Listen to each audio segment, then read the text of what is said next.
board. I'm sure that the hamster is now back in its cage and everything is working properly. So welcome to tonight's meeting.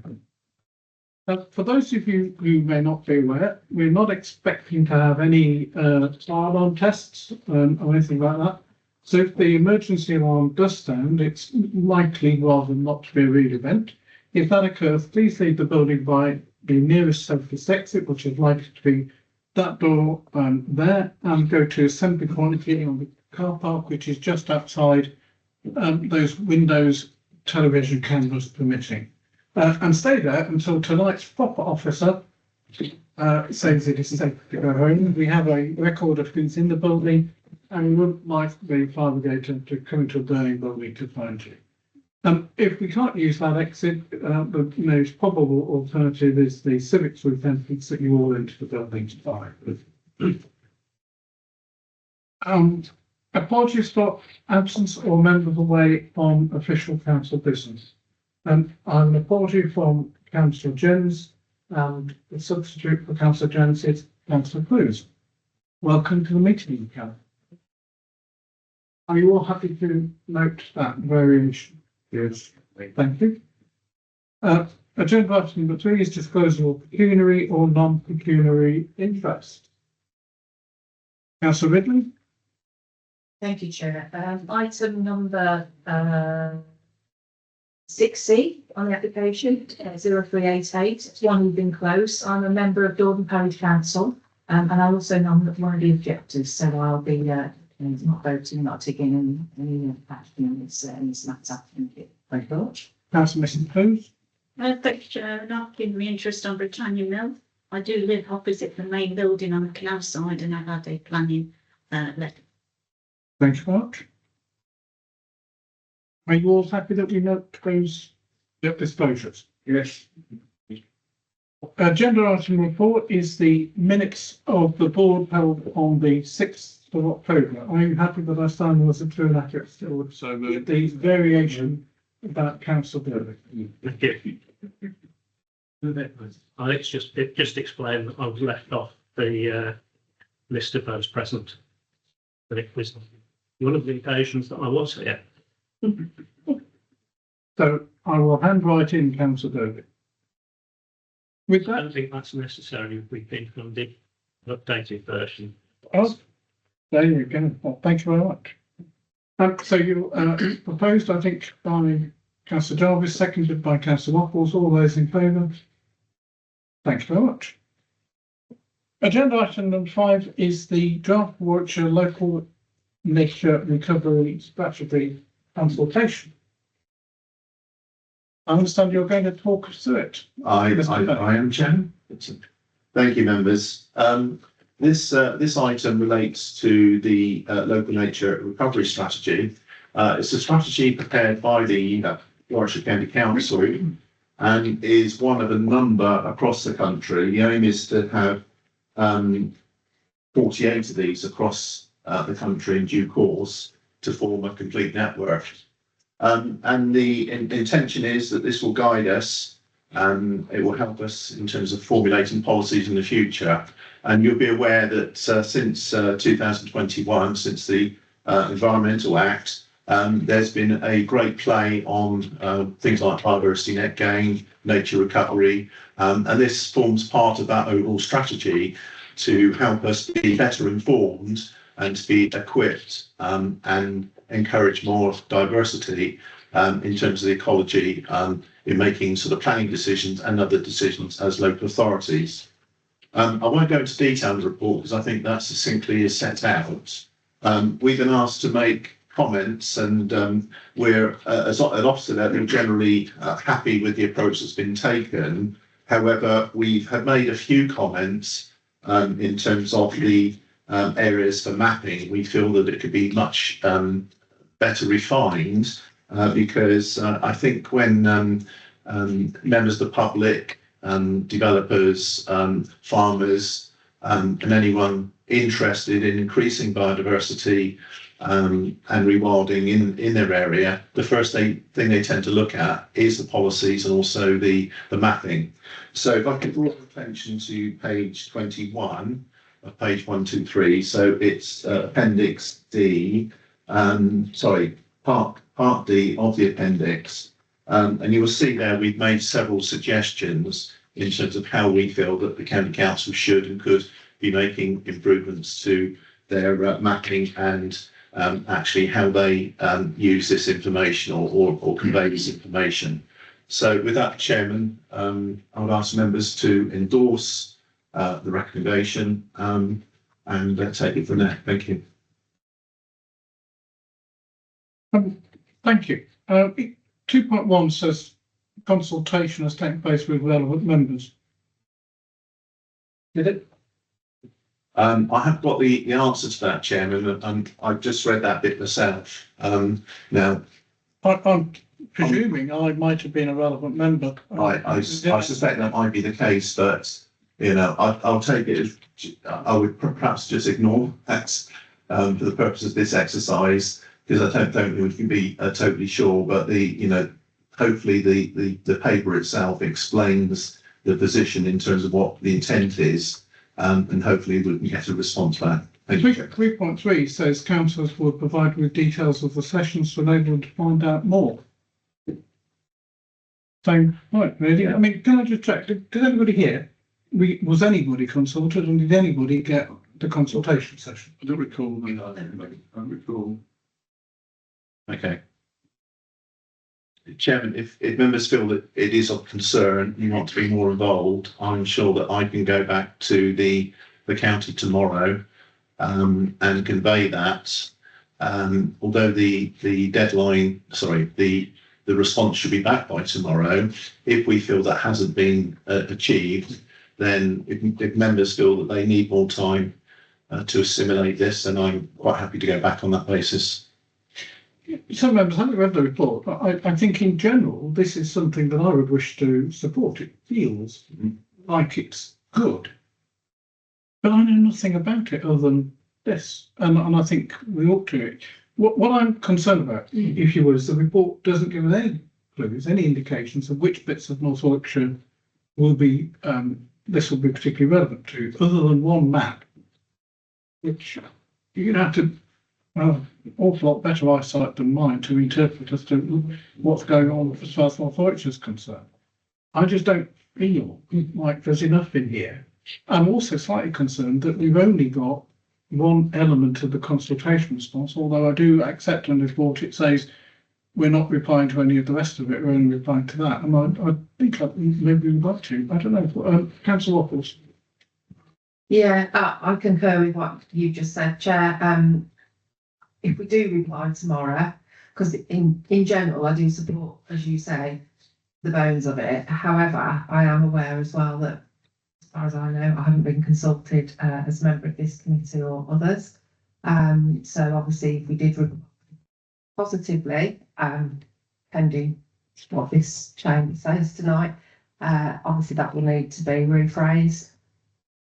Thank you. Councillor Gunn, were you indicating you want to do something? No.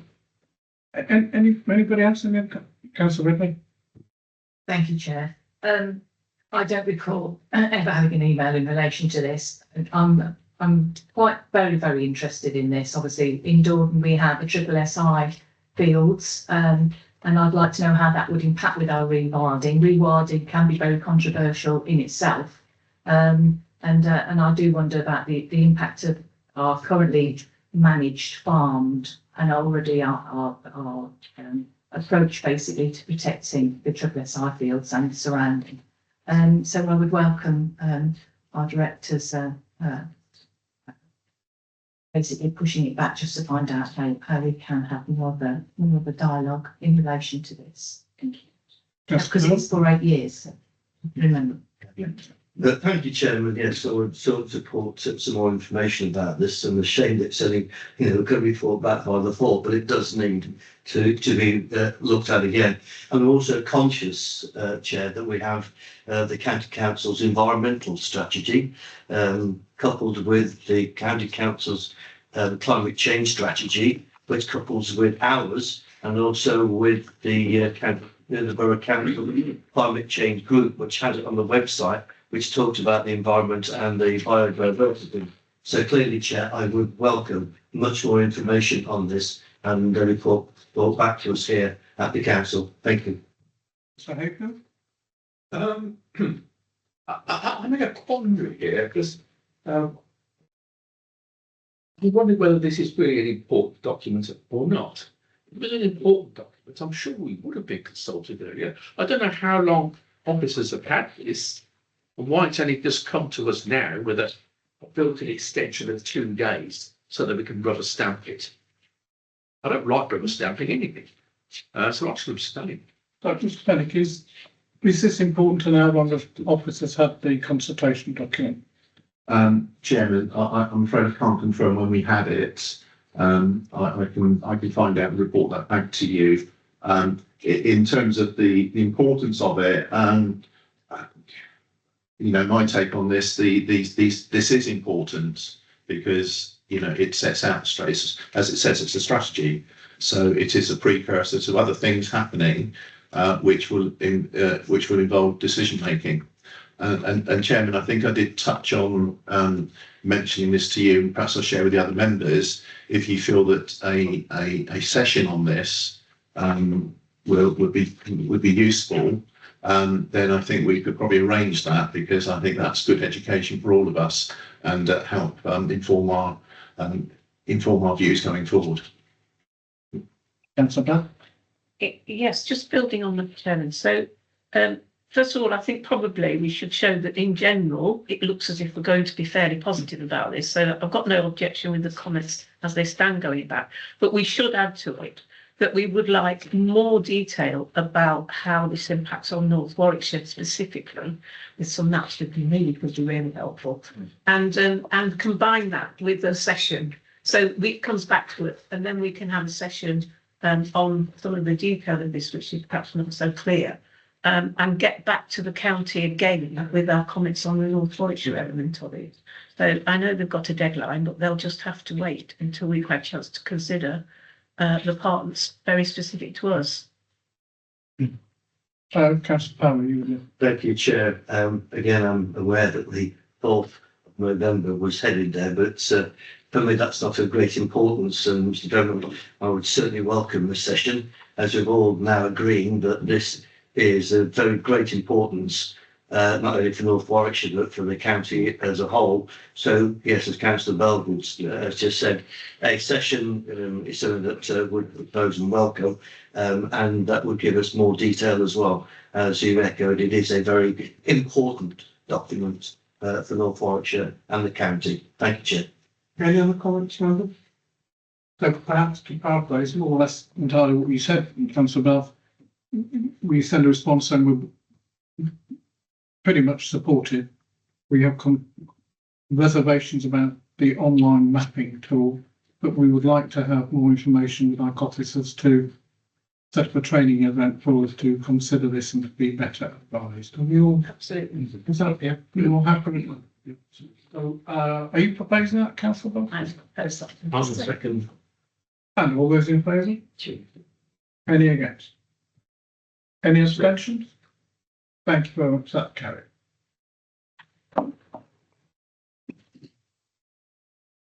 We now move on to the planning applications for determination. The first one is number 459 for land 20 metres south of 11 Paddocks Close in Polesworth.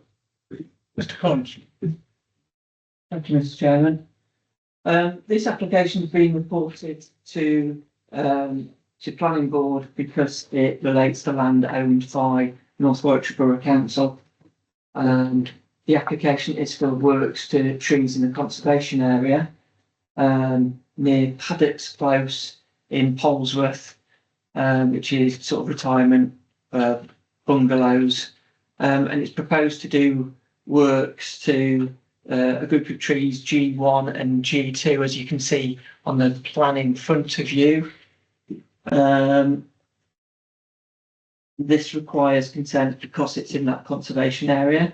The application, the only remit we have is to consider whether the trees are worthy of a preservation order or not. The works are actually just general maintenance more than anything. They're not being, the trees aren't being removed. It's more improvements and works to the trees. And therefore the recommendation is that the work should proceed. They're only minor works, but it does require consent. So the work should proceed, and the trees aren't worthy of preservation orders. It's subject to a number of informatives which are relatively standard. Councillor Humphries? Mr. Coniston, isn't there a certain element here where I look at it and there is some overgrowth onto the roads, and also there's overgrowth covering the lighting columns? Yeah. So in that case, we'd have to do the work, wouldn't we, regardless of it being and those trees, I would imagine, are always going to become a problem with growth until they come to the end of their days. I just wanted to clarify that. Thank you. That's correct. They need general maintenance. That's unfortunately why also they require consent to do any works to trees in conservation areas. Yeah. Thank you. Councillor Watford? Yeah, this is my ward, so I know the area very well. From my point of view, I think the work is required for safety for the residents, particularly as you've mentioned, tend to be elderly in nature. The lighting is affected, and also the more shedding of tree, and the difficulty then with the leaves on the path, which for personnel often called out to remove that for the safety of the residents. So I've made those calls myself several times. So from my point of view, I would like to propose that work's done. Thank you. And the second, Councillor Jarvis? I think looking at this, it's very cut and dry that it's work that's required, and I will second that. Thank you. Any other proposals or comments? In which case, can I see those in favour?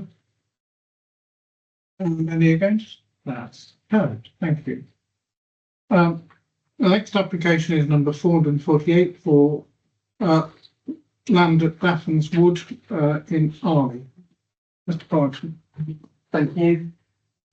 This application is being referred to board because it includes land in the ownership of the Borough Council, and the works are required because it's two trees that are protected by a tree preservation order. The application is to remove a self-set holly, which is T1, adjacent to residential properties in Morgan Close, and the tree has it's a self-set holly and it's in decline. The works are also proposed to T2, which is an ash tree and requires the removal of 3 failed stems. Warwickshire County Council have no comments to make on the application. All of the trees in the area are significant in size, but these are necessary for safety purposes and to ensure the longevity of the tree, the ash tree, and the removal of that self-set holly tree. And therefore, the recommendation is that consent is granted for those works. Thank you. Councillor Ridley. Thank you very much. I know if it's an ash tree, then it could possibly be ash dieback, which is much more of a concern then, because obviously it affects the trees, the longevity, and it will die. There's no sort of like coming back from that. So it'd be interesting to really, it would be nice from the arborist to have the result of that decision really on whether it has got ash dieback, because I don't think it can survive in that. I think I heard last week that some were starting to come back or fighting the disease. So I think things may be changing, but I may have listened. Mr. Collinson, Councillor Humphries, then we'll come to. I'm familiar with this particular wood in that area, and there's a lot of self-set trees in there. It's a typical of a wood that's been left to get on with it over the many, many years. And it actually needs a bit of husbandry, doesn't it? To work, it would improve if it was work. So I would imagine this wood's going to keep coming up as a result of the fact that old wood has been protected. Okay, thank you. Mr. Collison? Yeah, Oh, sorry. I will come to you, Mr. Collison. Councillor Watson. Yeah, sorry, just, you mentioned, that county council forestry hadn't, statutory constable hadn't commented, but this is their application, so it doesn't strike me as odd that they haven't commented, because why would they? Because they wrote the application, so I wouldn't read too much into the fact that county forestry haven't. And it does responded. seem a bit odd on this application and the previous one, we were consulting the county forester on their own application. So did I see a hand over? No. Finally, your turn, Mr. Collins.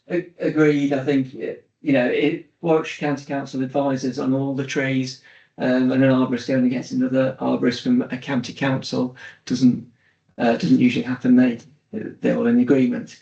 So apologies, for that in there. As, Councillor Humphrey said, he knows this area of trees well. I've been in there as well. And as you say, there's many self-set trees in there, and it does need this sort of maintenance regime. I've been in with the arborist from the county council, and looked at many trees around there and seen what works are required. It needs general maintenance throughout the year and throughout the decades, really. And these are just two trees that have or require works, both the removal and those failed stems coming off it.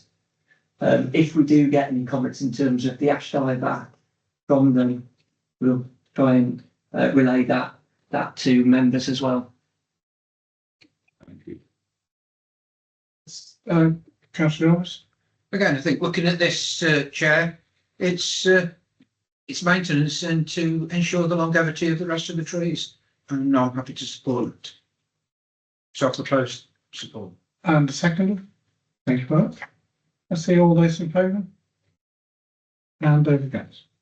Thank you, that's carried.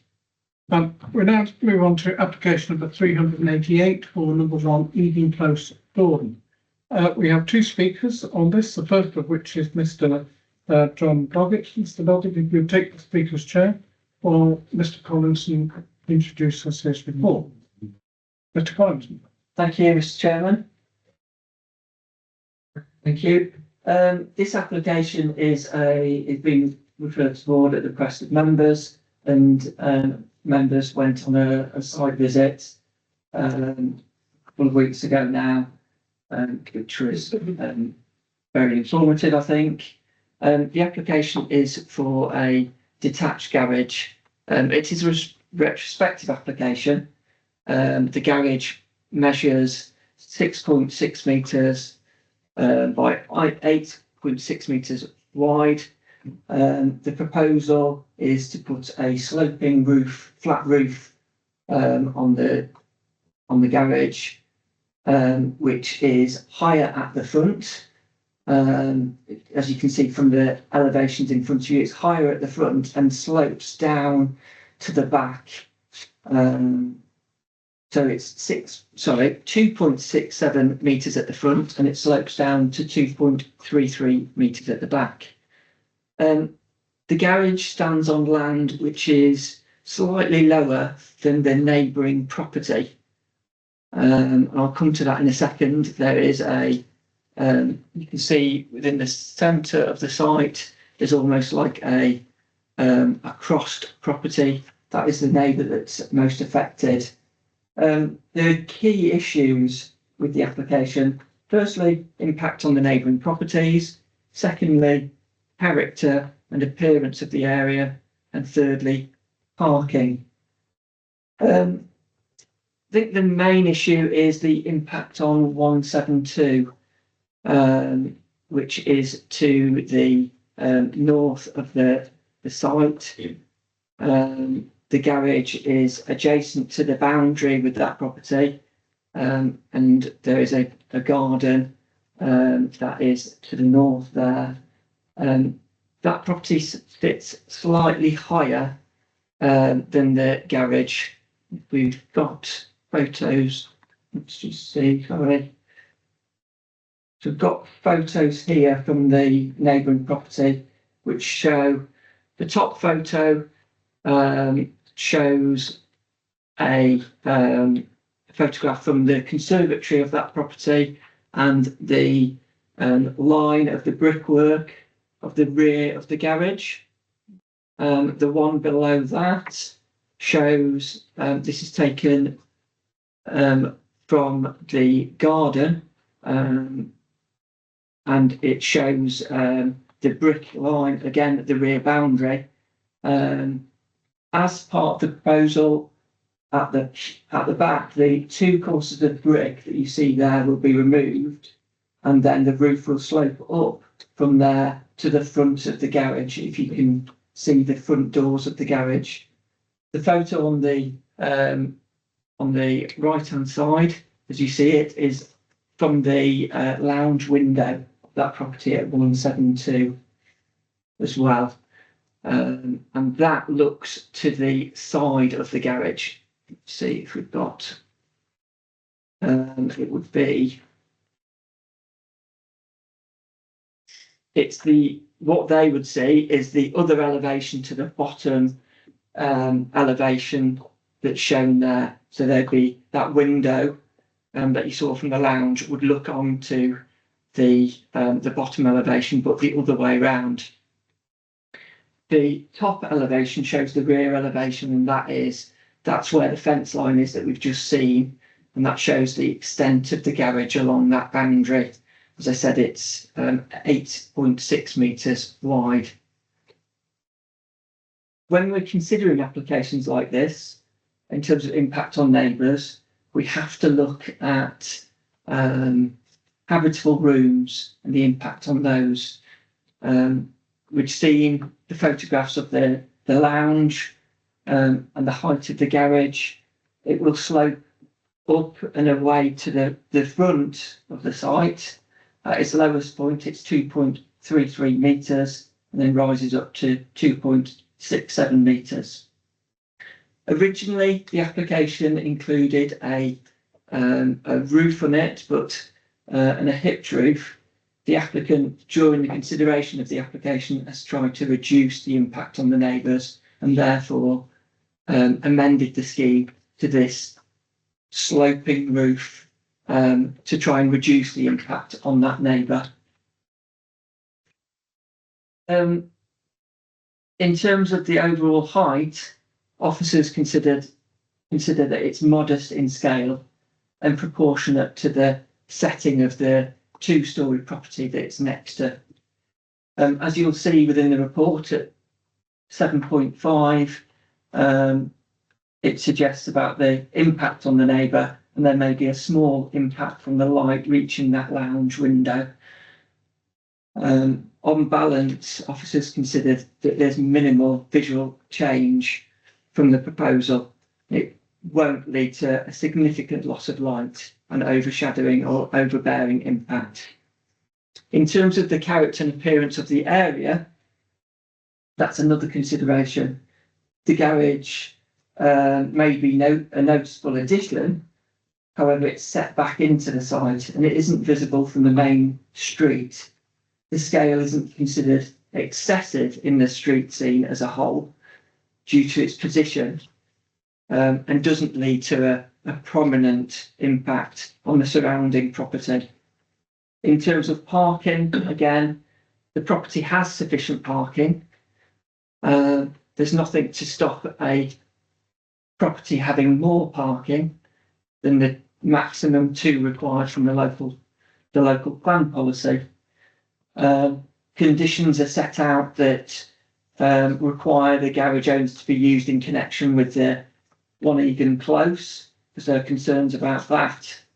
But overall, taking into account the 3 strands here, impact on the neighbour, character on the area overall, and parking, it's considered that overall the application should be recommended for approval, subject to conditions that are set out on the agenda.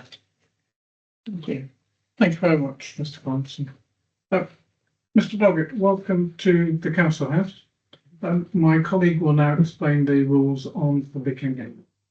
Good evening. You've got 3 minutes to speak. At the 2-minute marker, I'll remind you you've got 1 minute outstanding.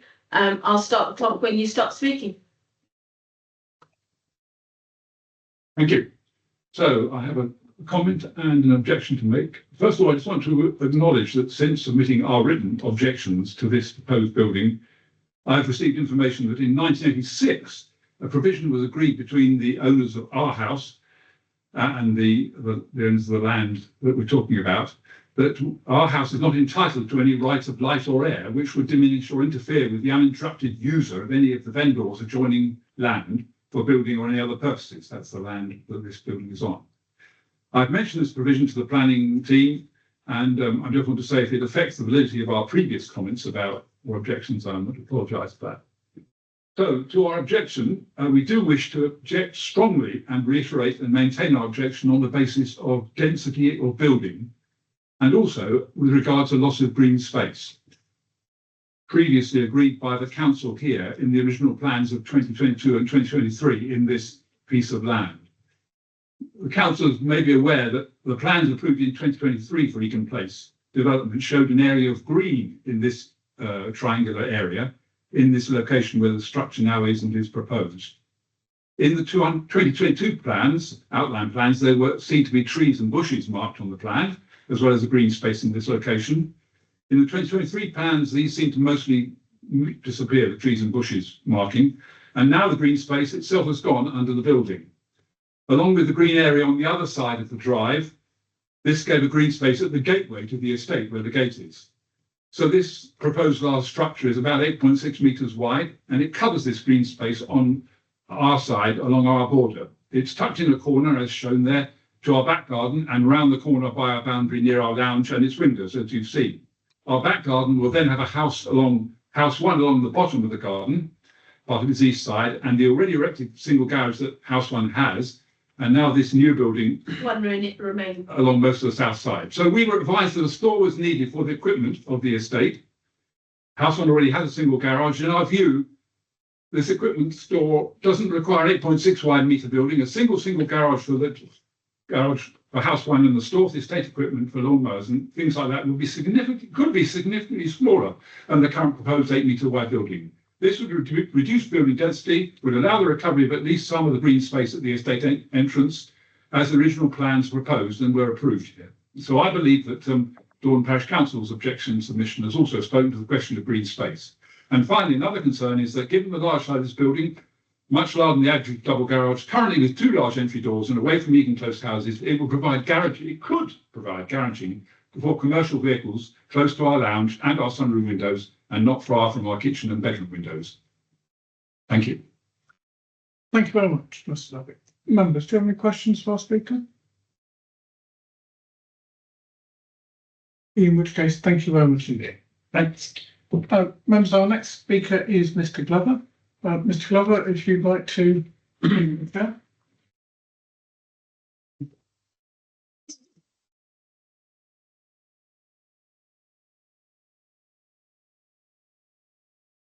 Mr. Glover, welcome to the Council House. My colleague will now explain the rules on public speaking. You've got 3 minutes in total to speak. At the 2-minute marker, I'll remind you that we've got 1 minute outstanding. I'll start the clock when you start speaking. Okay, do I press the button? Yes, please. Thank you. Hi. I'd just like to put to the board the representations of objection from the parish and the objector that's just spoken. The members, in terms of planning officers and obviously their bosses, have reviewed the policies and they consider that it complies to all the policies if you read the conclusion last point. Obviously, the development is a good quality, high value scheme. It should be congratulated on. As a developer, we put forward a really nice scheme. If you look at the density that people are talking about, the density is probably half what the officers would normally expect on a site like this. So if it's an acre, you would normally expect 12 to 15 to the acre. We've got 16 on this site. We've got a lot of open space. It looks absolutely stunning, and I'm going to say that because it does. It's got a lot of green areas, shrubs planted well in excess of what was on the landscape layout because we want it to take off quickly. The minor changes are not relevant to an appeal. If we went to an appeal, which is obviously our next step, then the officer's recommendations for approval would have a large weight on our case. But hopefully that's not necessary. The only little bit parish council have objected, but obviously in my view, they should have looked at both sides rather than the objector. We've got new residents and old residents. The parish should have will take a balance on the two. And that's where I was at really. I feel a little bit, upset that the parish haven't perhaps looked at it from both sides. If you look at 172, which is not mentioned in any of the notes, they've got something like 7. The objector's talking about large. In their site, they've got 7 outbuildings. So if you look at all those in context of the neighbouring properties, they've got something like 7 very, very large compared to this buildings, and you can see them on the plan of all those buildings. So that was the only thing that you might want to just look at the plan. Thank you. Sorry about that. Don't do it very often. Thank you, Mr. Glover. Thank you. Members, do you have any questions last speak? Someone, please. Some clarity, if I could. It was just said earlier that the building's going to be used for storage of the maintenance equipment for the estate. Is that correct? Because or is it part of the house that's there with the single garage? It's a householder application, and that's what's stated on the forms. I'm sorry, I didn't hear that. It's a householder application, and it's stated on the forms that it's a householder application, so it's not for commercial use. Oh, thank you. And just following that, Mr. Glover, a question from me, because I'm a little bit confused. The report tells me it's a double garage. Is that right, or is it a triple? Because It's a double garage, basically. It's got 2 doors on the front. They're very small, some of the garages, so you can't get in, so we've just done it as it's a double garage, basically. A double garage with 3 spaces on the front. One of the owners to the site has recently had the car stolen. So we're concerned about some of the residents. They parked on the doctor's surgery about 2 weeks ago because most houses now have got 4 or 5 cars. So they actually parked on the doctor's surgery and got the car stolen, unfortunately. So we're trying to make these sites as secure as possible. Everybody's probably got similar situations. So will these garages be used by the existing residents? By, obviously one Egan, which is householder. And how do you do that? Is there at least a rental agreement or something in place? They've agreed to, one of the owners is not particularly confident because some of his personal details have been disclosed. So the householder of one Egan Close will be the principal user of it. Obviously, if other people are struggling for parking, good neighbours would let them park if there are people around or something like that. You would probably do the same to your neighbours if they. Thank you. Councillor Watson. Yes, thank you, Chair. So looking at the plan, I think the grey building we can see there, is that the garage to one Egan currently? It is, yeah. Yeah, and so this is going to be another 2 garages for that. Disproportionate to the area, yeah. But it's for that one Egan. Yeah, they've got something like 5 or 6 cars. Okay, fine, thank you. Councillor, please. Thank you, Chair. I'm a bit confused, so I'd just like it clarified. So that you said that some cars have been damaged or stolen off the car park at the doctor's surgery. Yeah. And then you said that you would like to be neighbourly and let them park, which is fine. Yeah. But there's going to be no rental agreement. There's going to be no payment. No, there's no rent. Okay, I'm going to charge you neighbour rent, sorry, but. Thank you very much indeed. Members who'd like to speak first? Councillor Fowler? Yeah, thank you, Chair. Looking at the report, a little bit confused in certain aspects. First of all, I'll come to 6.1, which talks about Dordon Parish Council and the objections. I mean, first of all, I read that it's a retrospective planning application, which many councils don't welcome. And I can understand why, but then it goes on to say, actually, from the objections is that it contravenes the Dordon Neighbourhood Plan of NP1. Then it goes on to say their proposal fails to meet DNP8, and then contradiction with approved plans for 2023. And members, if I remember, times I've sat here, we've had and at full council where we've had neighbourhood plans coming forward, and we've actually praised all the work that volunteers, members have put in to various plans, and I'm sure like Dawn, we've done exactly the same. We've praised all those people that have worked so hard on that plan, but then I come and see here that objections are there, and quite rightly so, on Dawn. It's sort of saying, well, you put it together, well done, but actually we're potentially not listening. But then I look at 7.15, where it talks about some proposals of chords.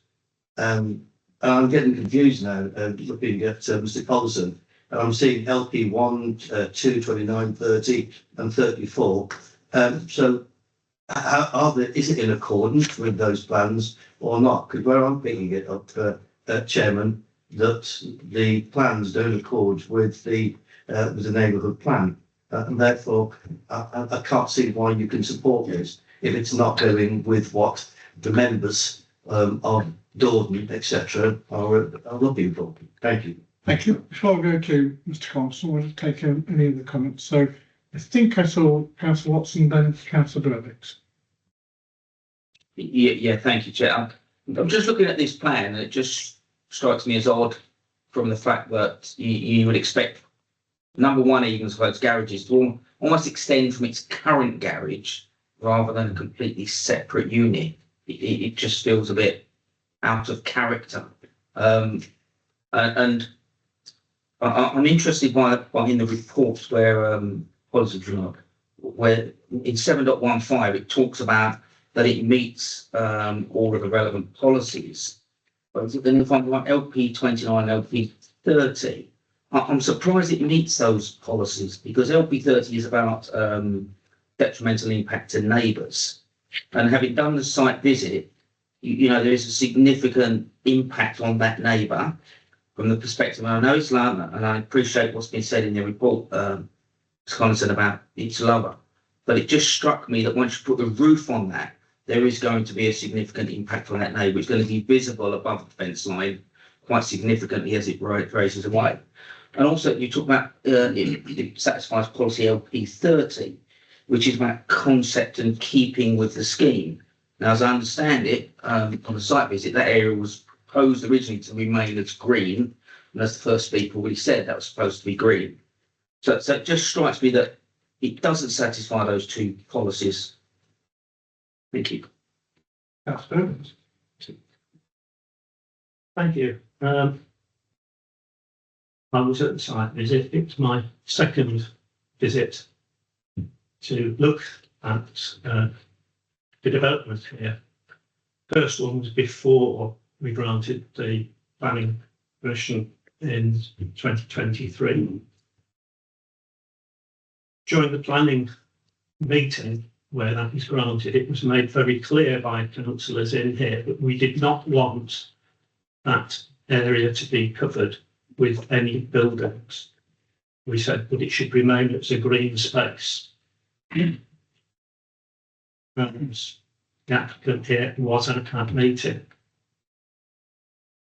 Now, as I understand it, when we gave the original planning permission, the development was further down and it had to be moved back for practical reasons. But that didn't mean that it was carte blanche to put buildings right up into that corner. So I'm very, very disappointed to have to come back and have another look at this, because I think that that building is far too close and doesn't conform to our policies to the other buildings.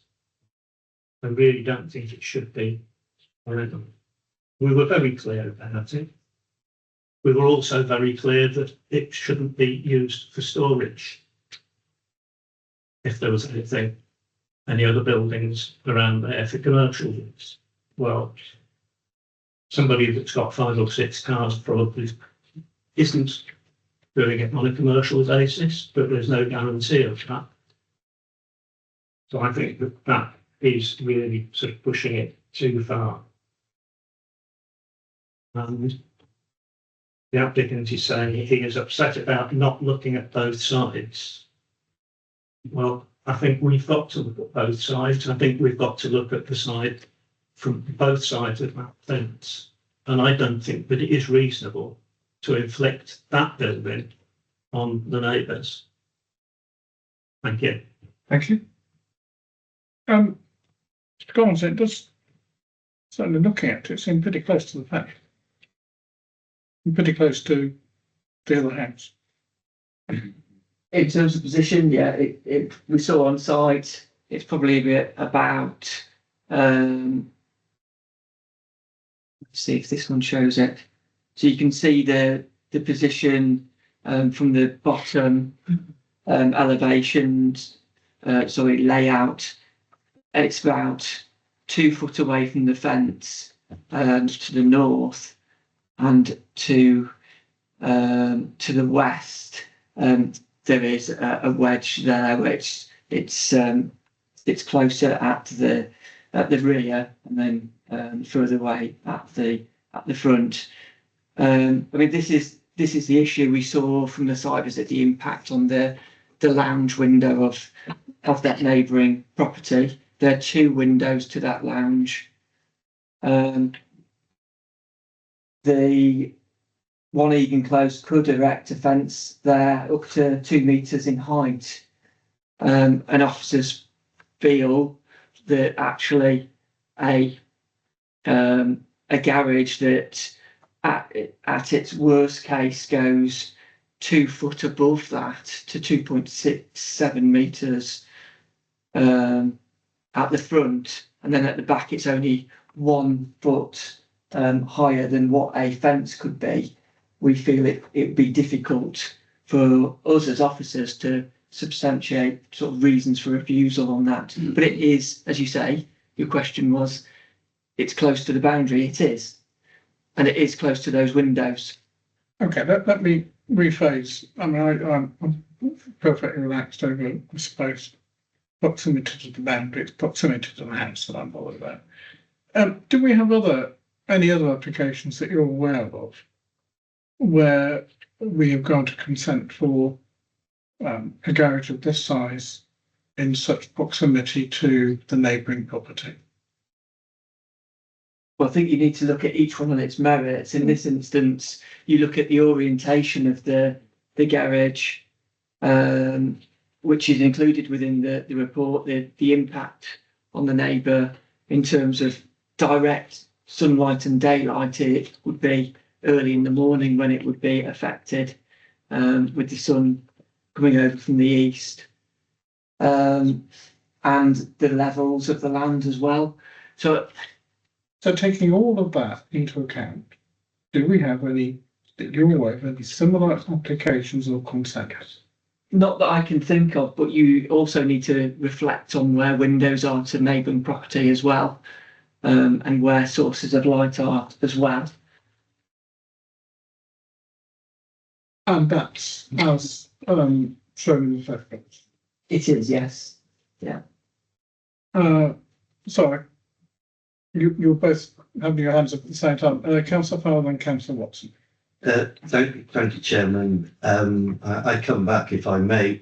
I'm grateful to Councillor Dervix, who mentioned about the site visits and his comments and me reading this report. And again, I'm grateful to Councillor Watson for his comments.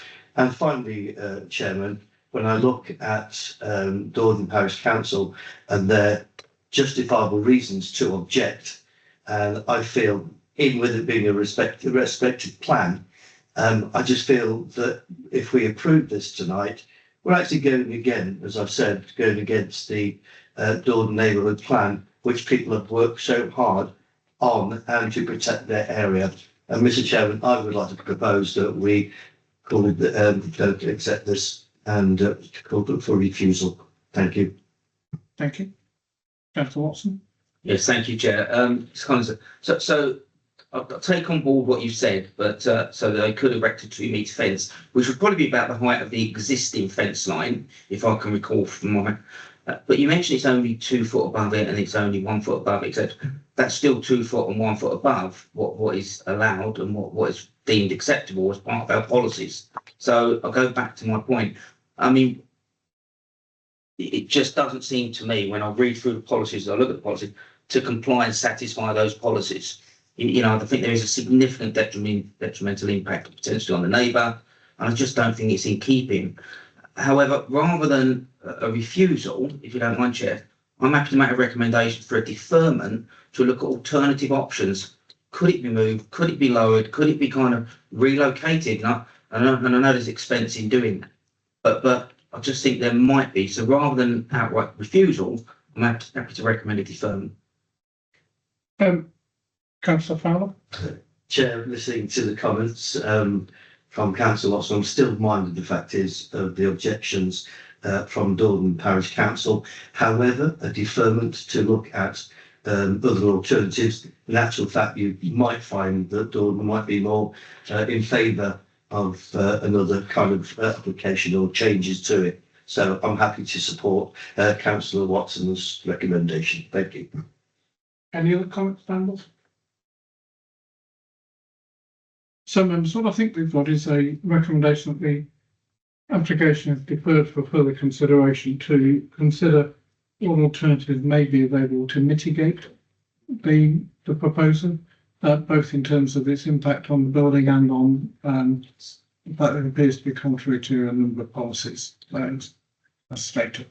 Councillor Hunt, please. Is there any risk of failure to determine in the timeframes of this? It's been around for a while, and defer it, if it's deferred for at least another month. You know, we're over the 8-week period, and we know what's happening with some people now when it comes to missing by a day, they're going to determination. I'm sure there is, if the application has been with us for longer than, I think, was it eight weeks is the prescribed period, then the applicant could make an appeal for non-determination.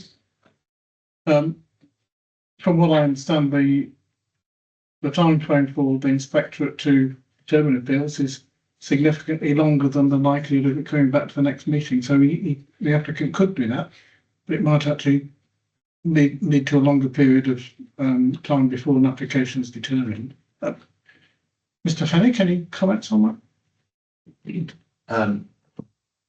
I think, Chairman, you're spot on with your analysis. So, you know, it's the applicant has a right to appeal now against non-determination, and that's a matter he need to make a judgment on whether he feels he could be successful. You heard what he said this evening. Maybe in the cold light of day and a deferment, he might rethink that, but that's of course his prerogative. Thank you, Chairman. Thank you very much.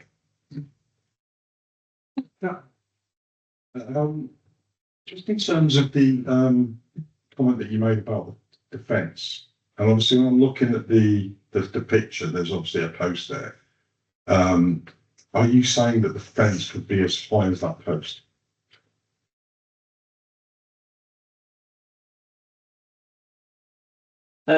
Looking at, certainly if you look at the bottom elevation there, and when we went out on site, the neighbour's fence isn't 2 metres, but the applicant could erect a fence that goes just below the barge boards at the back if they wanted to, and that would have a similar sort of impact. Because the way I'm looking at it, if you look at the actual post, in terms of the 2 courses of bricks that are going to be removed, yeah, that post looks at that elevation slightly higher than those 2 courses of bricks that can be removed. Is that the case? It is, but that fence isn't 2 metres. That's lower than right. That neighbouring fence is lower than 2 metres. You can probably see from the top of the 5 courses of bricks. Yeah, there's about 5 courses of bricks there, and I don't believe that fence is 2 metres at this moment in time. So I think it'd be helpful personally clarity on that. If the issue is deferred, we can find that out and get concise. Are you okay with that, Councillor Chatton, or do you have a? So that's fine. Councillor Watkins? Thank you, Chair. Just going back to Councillor Fowler's original point and then Councillor Watson's offer of a slight amendment. In order to get around the issue of the non-determination, if we did refuse tonight and the applicant came back with a significant change, would that not be the same anyway? I think if I'll take guidance then. I think if we were to refuse the application, we've determined it, and then there'd need to be a subsequent application. Yes. But that subsequent application, depending on how long it took, wouldn't necessarily incur a further fee, would it? Will now. It will now. Yeah. So yes, the applicant could come back with another application with those changes. So members, I have one recommendation in front of us that we defer for the reasons we've discussed. Are there any other proposals, either to grant or to refuse? In that case, let's take a vote on deferral. So all those in favour of defer? Can I just ask that we're deferring it, but what are we asking him to actually do for this deferment? I think we're asking the officer to go and talk to the applicant and the objector to see if there is any further room for of approachment, whether it's design, location, that will bring this into being less objectionable to the neighbour and more in keeping with the Dewden local plan. Thank you, Chair. Have I got that right, Chancellor Taylor? Yeah. I just want to very quickly, I do take it with normal course that when they come back speaking to officers, then Dordon Parish Council will have the opportunity to make comment again, I would hope, because of their objections. But anyone who was consulted can be reconsulted. Lovely, I'm grateful for that, thank you. Councillor Watson? Yeah, thanks. Yeah, just to clarify, it's exactly that. I mean, looking at the plans, you know, what spins around in my head is you could extend the current garage of number one and move it out there, therefore restoring that green space there. Or you could lower that. I mean, I know the footing didn't know that, but you could lower that. You could go lower and cause less impact to the neighbours. There's a number of options, you know, and all I'm saying is, could we go away and have another look and just say, actually, can we make this better and less impactful on the neighbours? Thank you very much. So, can I see all those in favour of deferment? And those against? That's deferred. Thank you very much. I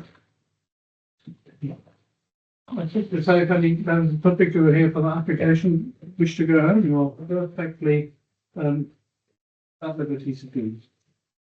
We now move to application number 387 for 86 Coleshill Road, Teignmouth. Rebecca Bignall has indicated that she'd like to speak and will be joining us on Teams. If you could stand by while Mr. Tomlinson introduces his report. Thank you, Mr. Chairman. This application's been presented to the board at the request of board members. The application is for the removal and felling of the lime tree that's protected by a preservation order.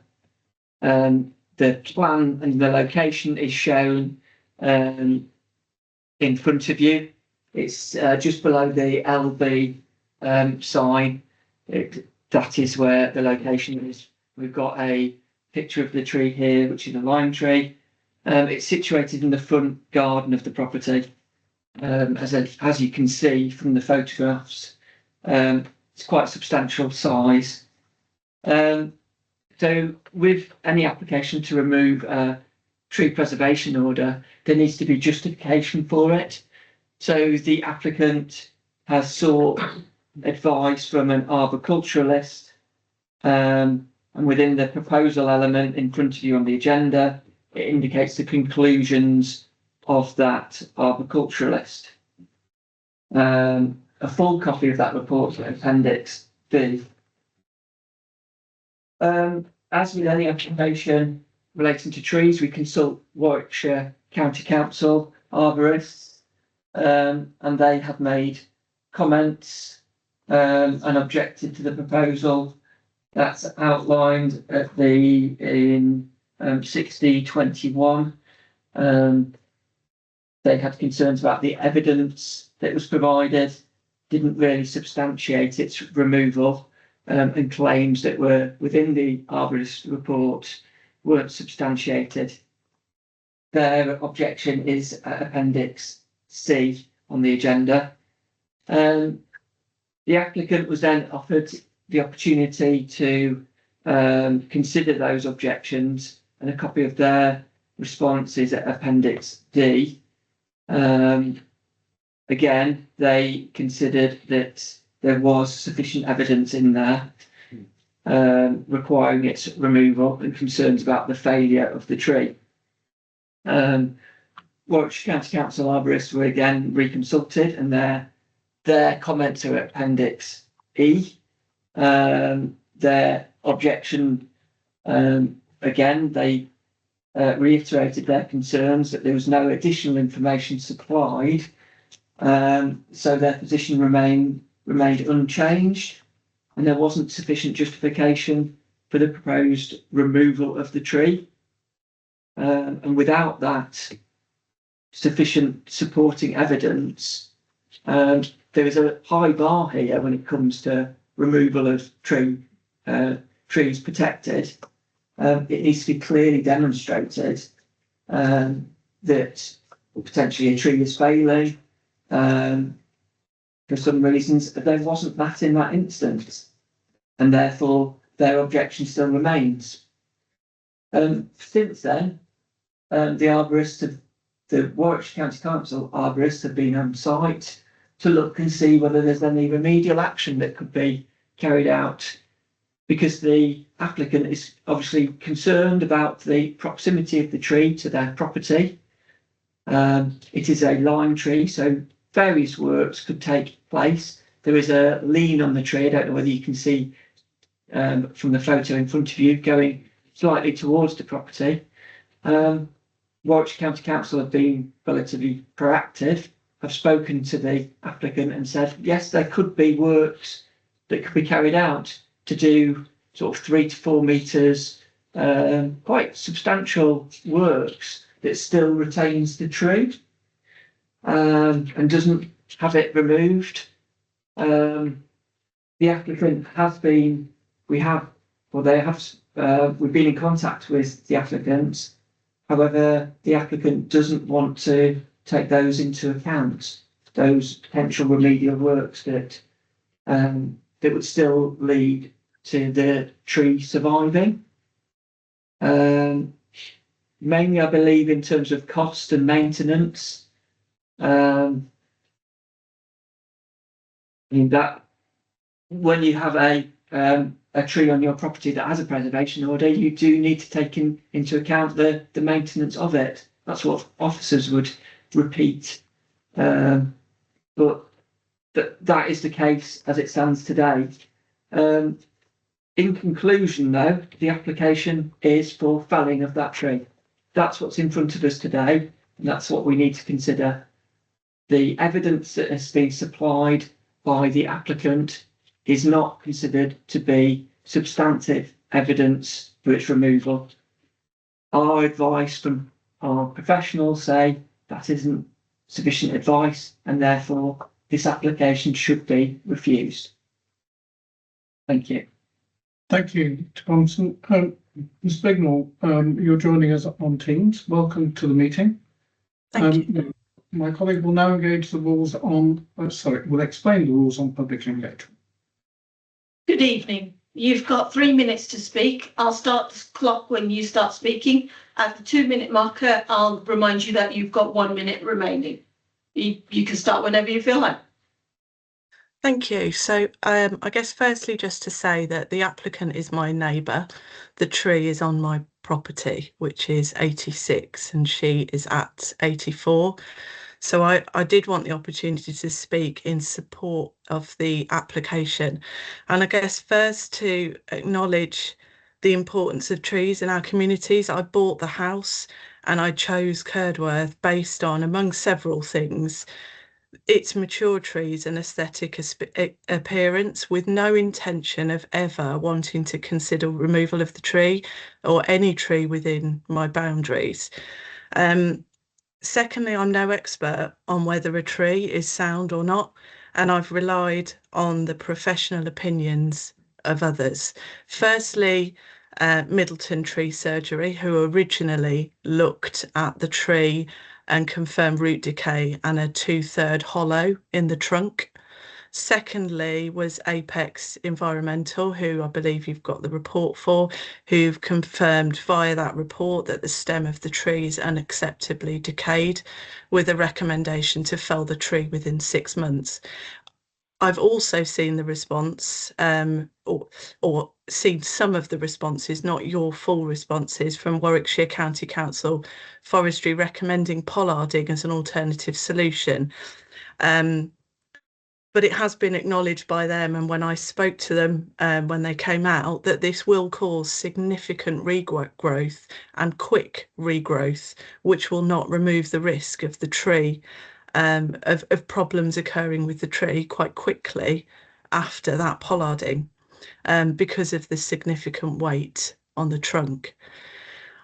I would also like to note response from the Parish Council, who fully support the removal of the TPO with no objections from any local residents. 5 lime trees of 6 in the village have now gone, 2 due to disease and 3 have fallen, causing road blockage, telephone pole damage, phone lines severed and a car being crushed. So whilst I appreciate the desire from all to protect the trees, and I'm one of them in our local areas, I just want to stress the concern that as an individual, myself and my neighbour as the second individual have, as a homeowner who has a legal responsibility for this tree and is concerned based on professional opinion that that tree could fall. And from my neighbour's perspective, who is the applicant for the TPO removal, is that the tree is leaning significantly. There is decay that has been acknowledged. It will flatten her house. It is 6 or 8 metres away from her house, and you can see the corner in that picture. It will flatten her house if it falls. I am significantly concerned that that could happen. Thanks very much. Members, do you have any questions for the speaker? Councillor Page. Thank you. Good evening. You've said that you've lived in the house several years. Yeah. What maintenance have you ever done to the tree? Since we've been there, it was pollarded, I believe, just before we moved in. So since that point, no, we did put an application in off memory when we first moved in to consider its removal because of the lean, but that was not approved, and it was, at that point, I think that was about 6 or 7 years ago. Apologies, I don't have that date to hand, so nothing beyond that because it had just been done. Thank you. So you put an application in to have it felled then, but you still didn't do any work on it at that point? No. Thank you. Sorry, can I just have some clarification? Did you say that you'd had 2 opinions that the tree was dangerous? I know we have a Warwickshire County Council opinion that it may not be, but is that correct? Yeah, the original tree surgeon that came out was Middleton Tree Services. Apex Environmental have referenced that opinion. It's 1.4 in their report. They came out initially, assessed it. It wasn't a full report in the respect that Apex Environmental, but that was enough for us to then get a professional full report and pay for that. The one that you can see today. Thank you. And then perhaps just a question for me, if you don't mind. I'd just like to understand why all trees require maintenance over time. Are you saying that you don't want to undertake the pollarding or other maintenance work to the tree to make it safer? No, I'm not. If I hadn't had the reports and the commentary that I had around the decay to the trunk, and I had an arborist tell me that pollarding would be enough and it would be safe, then that's what I would do. But I've got a report telling me that there 2/3 of the trunk has decayed. It's leaning, and it is very difficult to see how much it leans from the picture, but it is leaning at such an angle you can that you could see quite clearly what will happen when you're in front of it, and you can see the hole. You can see the hole that is the start of the decay when you stand by the tree. So if I hadn't got anybody telling me that there was a danger that this tree would fall, in addition to the fact that we've also already had three lime trees in the village fall and 2 removed due to disease, if we hadn't got that precedent and I hadn't got a report telling me that it was decaying, then I would be pollarding it. That would not be the responsibility of my neighbour, absolutely not. She has put this she put this removal in with my complete support. But I just the council, the Warwickshire council that spoke to me on Friday did acknowledge that this is going to cause a growth spurt. This is a temporary solution, if you like, that yes, will take some weight out of the canopy. The decay is still there. Was there anything in your consultant's report that talked about pollarding? No. Well, sorry, no, I do correct that. There was, but I'm just trying to find the page. It's towards the end of the report. Their thoughts around pollarding that would be to reduce the tree. I have found it. It's on page 25. In order to control the risk from damage to the house would be to reduce the tree to below 6 metres. This is a significant reduction, will completely change the overall view of the tree and would likely lead to its full demise. Because again, there seems to be a bit of a split in opinion, doesn't it? The county council's talking about going down by 3 or 4 metres. Thank you. I'm grateful for that. Councillor Watford. Thank you, Chair. Can I ask an obvious question, but why has your neighbour put the application and not yourself? For a number of reasons. I guess number one, it is leaning towards her house. She has been concerned about the lean and the decay for some time. My own personal circumstances have changed recently, which I won't go into at this point. But yeah, she put that in on my behalf whilst I was going through some personal challenges at home. All resolved now. Yeah. Thank you. Can I come forward? Thank you. Sorry, I didn't mean to put you on the spot there. No, and I'm sorry, I didn't want to go into any more than just that. But yeah, we are in it together, absolutely. And she's been in consultation with me throughout. Yeah. So going back to the original question about trying to do pollarding and other works. In the meantime, is it definitely off the table, or could that be considered if it was part of, I think my concerns won't go until I have an expert report that is telling me that the tree is then safe longer term. I realise with pollarding it has to be done on a regular basis and maintained, but that will not repair the damage that we have 2/3 of the trunk which is decayed. If anything, the significant regrowth that the pollarding will cause will put more weight on that trunk.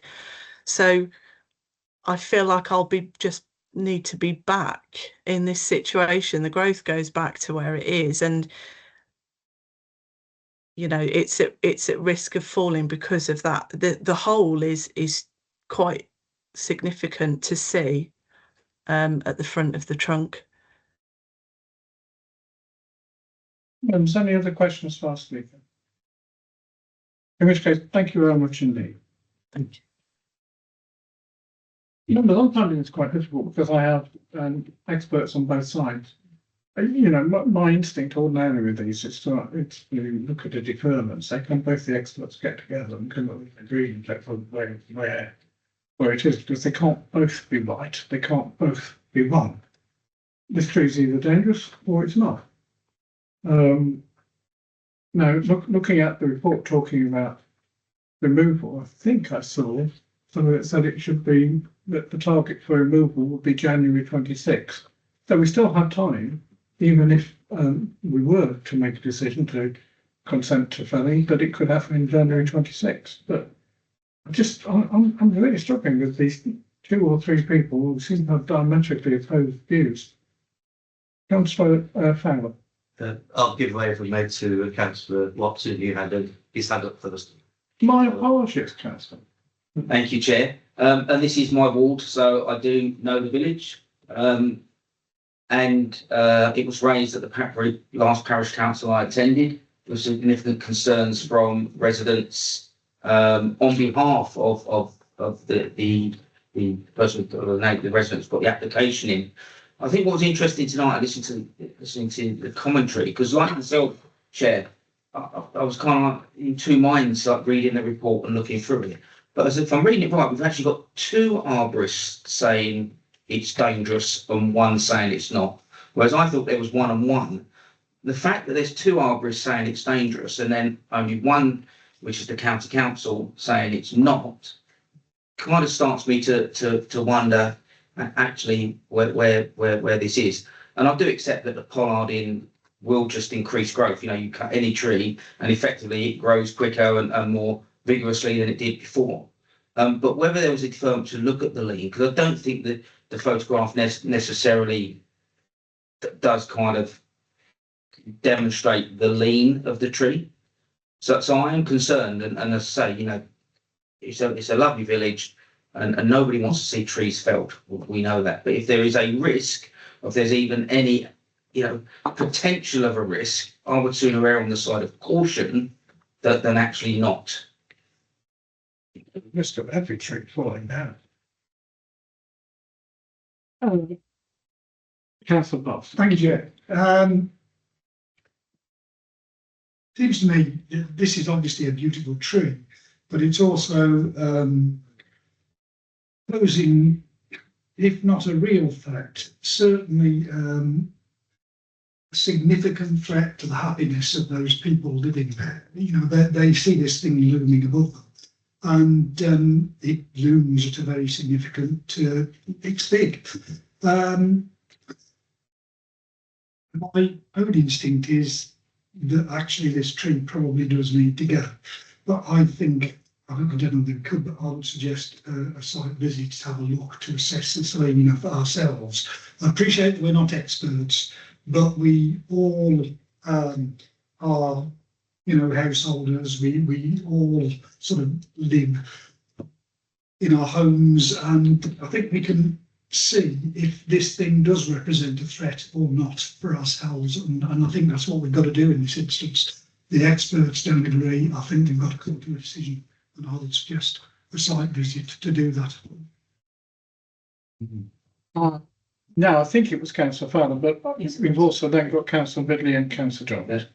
Thank you, Chairman. Similar sort of scenario happened in Coleshill, and again with the county council. Residents mentioned a tree to me in my ward, because of the decay at the base. And when the county council came out, they agreed that the base was just a hollow and needed to come down, but protection of the dwellings that were at the rear of the tree. We've now heard, as Councillor Watson's alluded to, that Middleton and Apex have both come back with reports saying that the base is at a decay. County Council saying that it's still, as far as they're concerned, it is okay. Well, I'm kind of thinking, like Councillor Parsons, maybe a site visit would be helpful to have a look at this particular tree. And I also noted in the Appendix E to Mr. Collison on the 6th of October, at the very bottom in the conclusion, their advice was to refuse the application pending further investigation and submission of more robust evidence. So I think coupled with a site visit and hopefully some more evidence, that would really help. But if it is sincerely in danger, then yes, it's going to come down. But I think maybe that site visit and further evidence, Mr. Chairman, would be very welcomed. Thank you. Councillor Ridley? Thank you, Mr. Chairman. I think it all boils down to, I don't think necessarily it's the lean, because they do tend to lean towards the lines. It's the actual the thickness of the cavity entry and the wall, the remaining structure of the tree, which I think Warwickshire County Council are talking about that apparently it's alleged that it's 31.33%, but they're saying that that is just the cavity and the remaining area of the tree is really strong and effectively it doesn't impact upon the longevity and the safety of the tree. But I do think going and looking ourselves as humans and property owners and everything else, then it will help, I think, with the decision-making process. And I don't think they're saying that it's going to, although it's unsafe, I don't think we're at particular danger at the minute. It'll be much safer when the leaves are off. Councillor Dodd? Thank you, Chair. I don't think the site visit would be a great help because obviously it's been looked at by experts. My preferred, I think, would be for the two experts to get together because they've obviously got opposing views and there's got to be a view. So personally, I would like to see the experts. It's all right just going and having a look at it, but that's all it is. It's having a look at it. It's not making any decisions because we can't. But as you say, the proposal is for January. That to me it would be feasible to ask for the two to get their heads together and say, let's have one report that is definitive about this tree.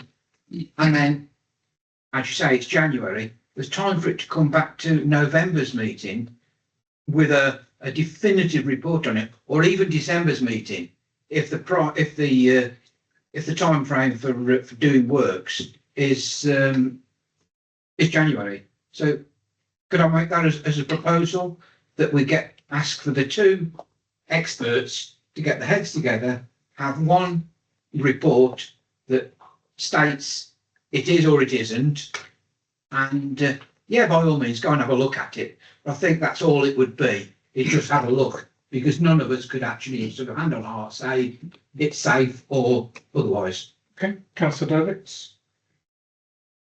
I think you all want to speak, so bear with me. Yeah, that is very much similar to what I was going to say. In fact, I think we are on very dangerous ground. We are making a decision based, in this case, on our own site visit because we're not experts. The sort of damage that we're talking about on this tree is stuff that we can't see. We need the experts' opinions. So I would be very, very wary of just making a decision on it. I think it would be useful to try and get to arborists to incur on what needs to be done. But I think that it is very unlikely because they both have professional opinions as to what they think should be done. We do have a little bit of time spare, but we don't want to put this off for too long because it will cause damage, serious damage, if we get it right. Councillor Generally a fan of site visits, as you know, and even less so in this case because we're no experts. What on earth are we going to do going looking at a tree? We don't know whether it's rotten inside or not. We don't know whether it's dangerous or not. It's a very impressive looking tree. We can all go and say, yeah, that's an impressive looking tree. Great, show me if it comes down. But what on earth are we going to do at a site visit to determine whether it's a dangerous production or not?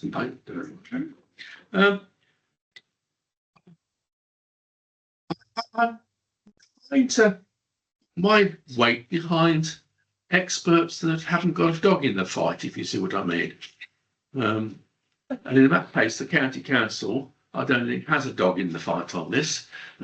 It's our arboriculturists are just looking at it as a tree, not as whether someone wants it down or not. And the sad part is the only way we'll have to know for sure whether it's rotten inside or not is once it's been felled, in which case it's a bit late if it isn't. I think it was Councillor Chapman, Bush. So I was just going to, just on Ray's comment, for arborists, I think there's 3 revolts, isn't that? Not 2. It's a big.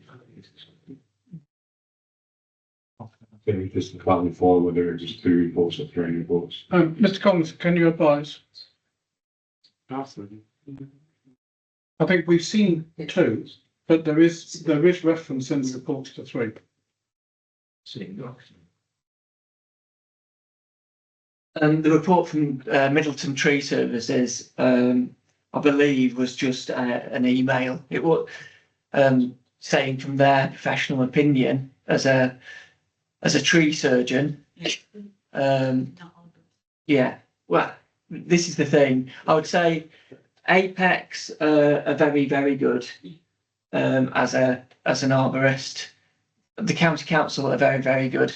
Middleton Tree Services, yes, they do tree works, but not to the same extent that the gentleman from Apex does. So I would take certainly the county council and Apex as the significant professionals without being derogatory to the Middleton Tree Services.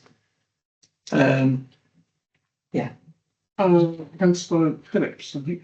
Yes, thanks, Chair. I was going to make the same point that I think I've got those 3 experts, and I think we've found before if we've got 2 experts, I mean, are we going to get them both to agree?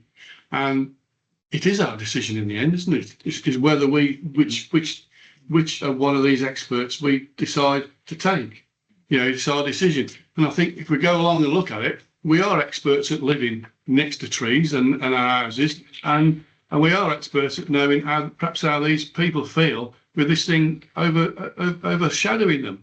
And I think going along and having a look wouldn't hurt in that respect, and seeing what they're putting up with. If the angle is more acute when you look at it from in real life rather than looking at the picture, then I would be concerned. So I would support the site visit, Chair. Thank you, Mark. Councillor Parson. Yeah, thank you, Chair. Councillor Phillips has sort of almost taken the words out of my mouth. I agree with him completely. I do feel that there are families here living under this looming tree, and I think if I lived there, I'd take a bit of convincing and it was healthy. It is huge and significant. I fully agree that if we can get the arborists to actually together and come to an opinion, that would be really useful. But I do think at the end of the day, as Phillips says, decisions got to be made here. We've got 2 eminent sort of arborists giving us different opinions. We've got people living under this tree, and we've got to come up with a decision. And I think the only way we can do that is to go and have a look. So look, I've got lots of people waving at me. Is there anything new, or are you just reiterating what we've already heard 5 times? Councillor Bell. I'll let you judge that, Chairman. So basically, I'm not going to oppose the site visit, but I do wonder. We can see how big the tree is. We can see how close it is to the house. In my view, if there's any chance at all of that tree being dangerous, we need to take it down. We have to err on the side of caution. We've got 2 opinions. It's really difficult. I would be voting for the proposal tonight, except that we've got till January. So as long as something comes back to the December board, if we can, we have to try and get some agreement between these 2 people. And if we can't, then we're going to have to make a decision. But in my view, we have to err on the side of caution. look what would happen if that tree fell. It's massive. That's my view. Councillor Fowler, anything new? Well, thank you. First of all, Chairman, one thing I omitted in my first comments was that like with Coleshill, I did have a site visit with the Warwickshire County Council's forestry officer, and that's how they determined that it needed to be felled. This one, now we've learned a little bit more about Middleton, and I'm grateful to officers about Middleton being an email, but we've actually got the county council saying it's okay, Apex report saying it needs to be felled because of the decay, and yet, of course, it would be nice and helpful to have a site visit. And I'm just thinking, I don't know whether it's possible, Mr. Chairman, but is it possible for us to meet with the county council, with Apex, and let's hear from them of the best way, and then we can come back and determine whether we should remove it or leave it as it is, with of course maintenance. Thank you, Chairman. I would support that. Propose. I don't know whether it's possible or desirable, but if this comes to another meeting of the board, then anybody can apply to speak. And I'll just take the opportunity to explain to the gentleman at the back and to Ms. Bignell, I cannot reopen the discussion to members of the public yet. We've done that, and I can't bring you back in. However desirable it may be, I can't. Councillor Watson. Yes, thank you, Mr. Chairman. I've heard lots of really good debate, but these are my residents. I know the level of concern that this tree is causing within the village. And I've heard all of these things, and thank you, Councillor Bell, for your comments. To my mind, we've got two experts who fundamentally disagree.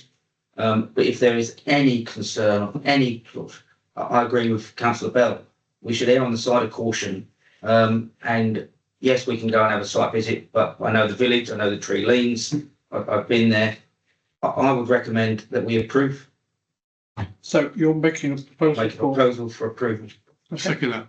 So we have, I think, two proposals, one for felling and one for deferment. Is there anything else? No, Councillor Waffles. I was just agreeing. Okay. So look, I heard deferment first, so let's take deferment. Can I see those in favour of deferment for? That's what deferment is for. Well, the reasons that you and others put forward, that we have a site visit and we see if we can get the two experts to give us a combined view. That law, I think you would normally try and get something like a statement of common ground. I don't think we have the opportunity to do that. So it's whether the two choose to agree or choose to disagree. And you've seen in Appendix B, C, D and E, they're not agreeing with each other. So those in favour of a deferment.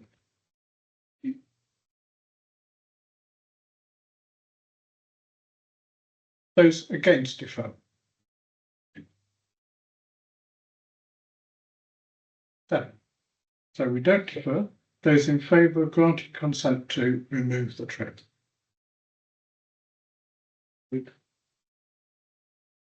11, I think. Those against. So consent is granted to. We now move to application number 393 for Old Brewerton Barnesfield Lane. Anything to add to your report, Mr. Constant? Nothing further to add. Members, notwithstanding the fact we just had an enormously long discussion of the site visit, I do think that this application would merit a site visit. So from the chair, I propose deferment for site. So anyone else wish to speak? In which case, those in favour of the site visit? Thanks very much. The next two applications, number 500 and 501, are Britannia Works, Coleshill Road, Atherstone. Mr. Connison, anything to add to your report? Bear with me.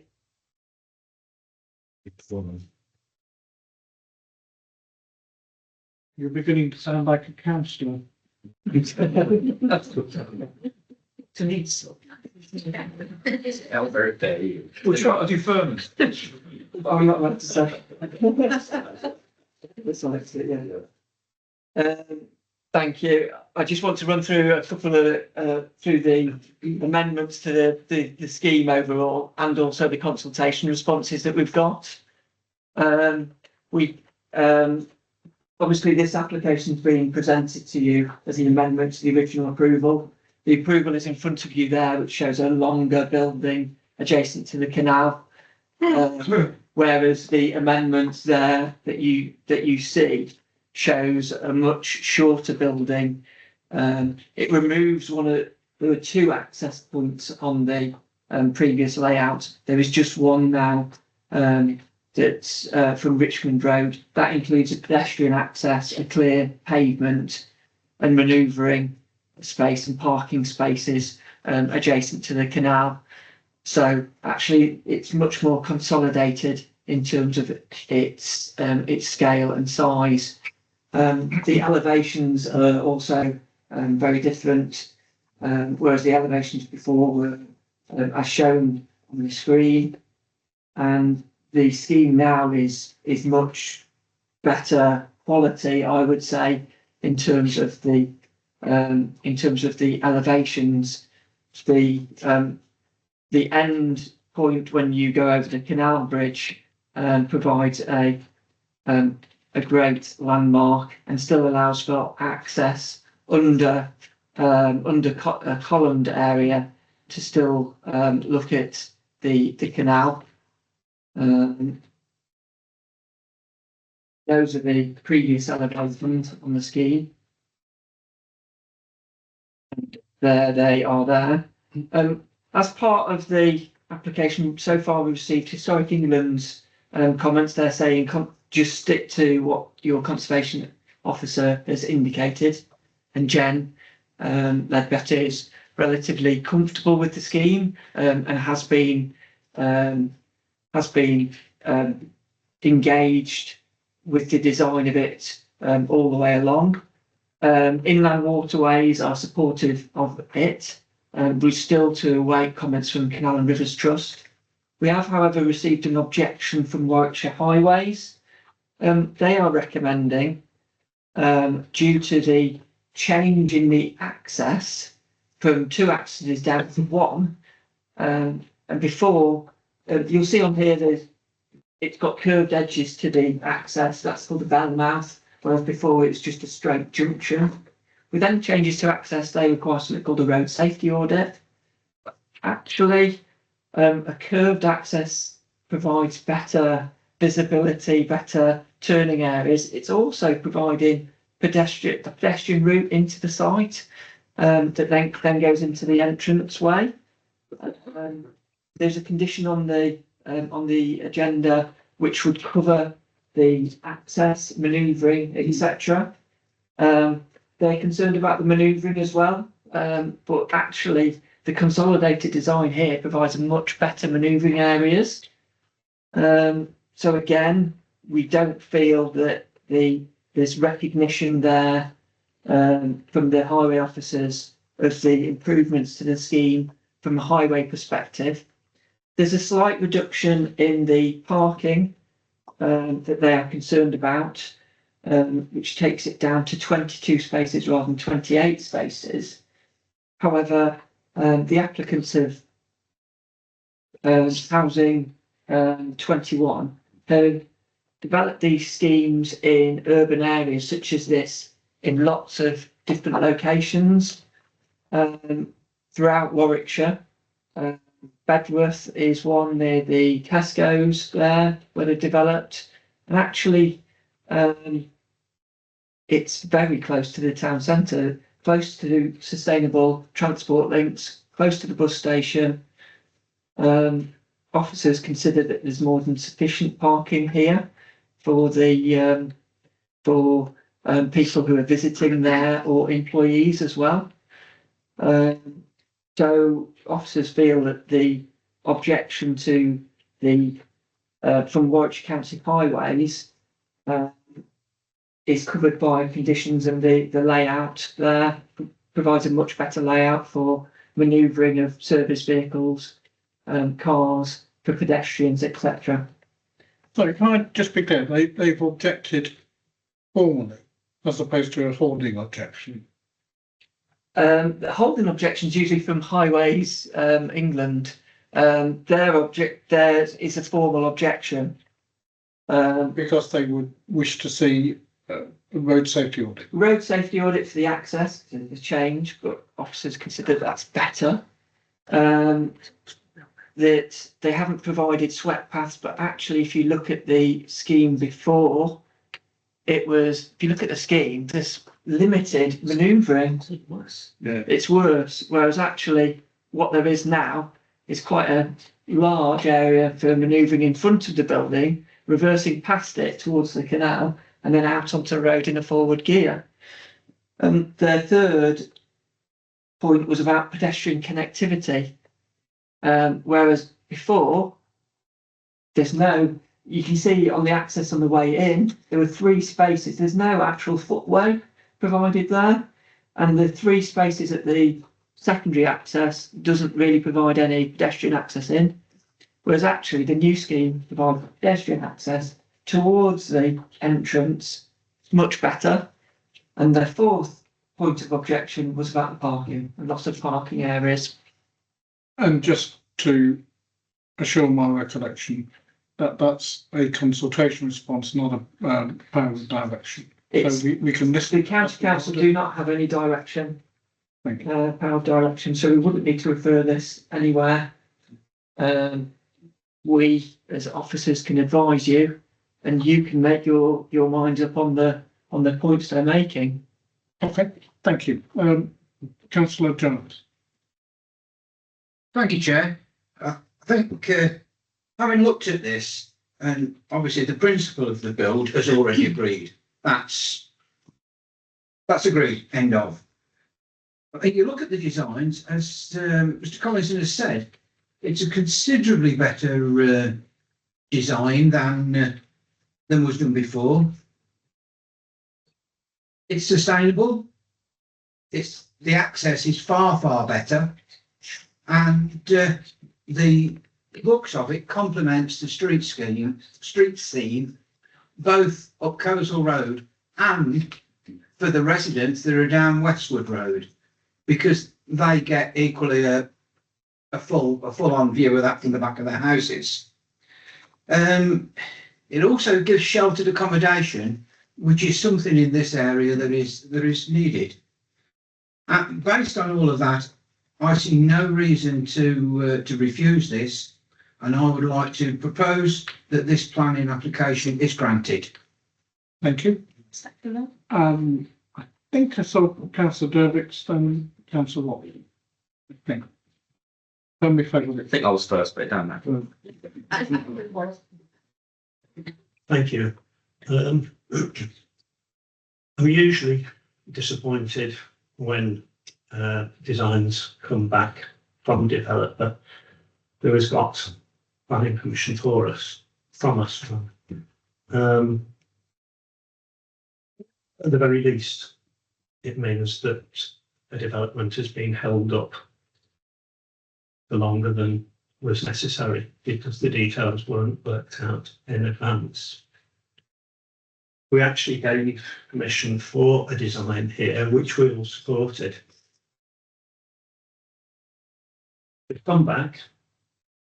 I think they've improved the design, so I'm really pleased about that. I think it is really good. There are some things in it that I'm not too happy about, but they're not sufficient to slow down this development. I think it's really important that we support this and that we give this consent and that the work can start as soon as possible. We've been waiting for far too long. I think the first planning permission that was granted for this site was in the 1990s.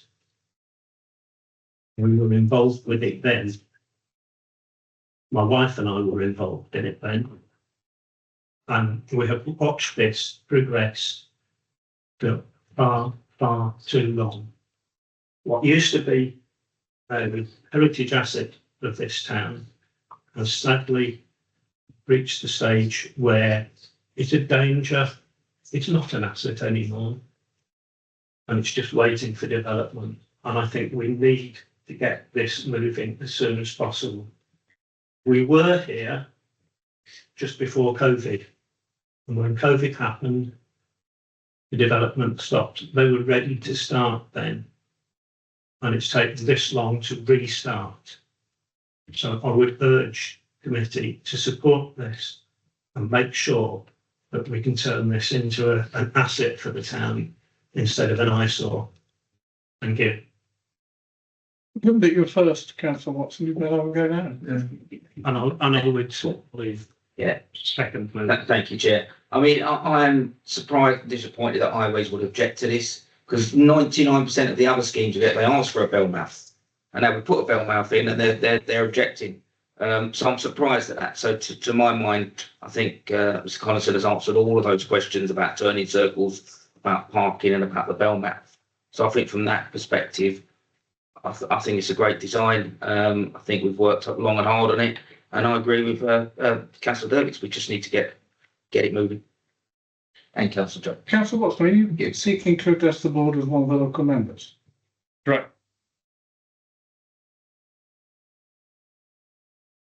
Thank you. Right, yes, so I'm not here, as I'm not a member of this board, I'm not here to vote, but I'm here to share the views, and this is the residents of my ward I'm representing. So Neil's right, this has been going on a long time, multiple iterations, and we're looking at yet again another variation, another amendment. Hopefully, potentially transferring PV properties and Housing 21, we've got a new chance to actually get it right this time and actually get spades in the ground, as I say. Recently, I've been speaking to the residents personally on social media. Okay, and obviously they're keen to get this levelled and actually work to begin. Negative comments about aesthetics, proposed name, things like that. The main concern is parking, highways, traffic control, parking. That's what's concern for all the residents at the moment. And if I look at the board report dated 4th November 2019, section C states, in respect to car parking provision, the scheme reflects the nature of the proposal. As a consequence, 30 spaces are provided on site, 30. That's a 43% provision in comparison to the Laurel Gardens development in Manchester, that's also owned by Housing 21, similar kind of setup, they operate at 51% provision. So there's a 43% we can make do with, that's okay. Section 3.9, there are no proposals for off-site parking, so they expect that everybody to park in those complexes again. In 2022, the number of car parking spaces reduced to 28, we're down to a 40% provision. With nothing, in fact, the only thing I could find in that proposal was section B stated no change in car parking provision, that was incorrect. So it wasn't re-evaluated. Today, we're now down to 22 spaces, we're down to 31% provision. So 22 spaces for 70 apartments. Not just that, we've got the visitors, we've got the staff. Now, to bear in mind that we can see from the layouts, we've got a facility manager, a care manager, a hair salon, a bistro, there's going to be cleaners. There's a lot of staffing to make this work. So my question that I wanted the officers to answer realistically is, how is this percentage actually come up with? We've gone from 51 down to 31, and we still say that's okay, because the people on Richmond Road and Coleshill Road, they're really concerned. And they want to know, how, if this development happens, are we going to stop an overflow or an issue across those roads already congested? Now, we talked about the Belmouth Junction. The cars are on either side. It's very much a one-way traffic road. They park on the left, they park on the right. You've got to, at the junction of Coleshill Road, you've got to look 40 or 50 metres ahead to make sure you can actually make that journey to get through the traffic. What I want to say is, I'm just sharing the views of what people are saying. They've got big concerns over parking.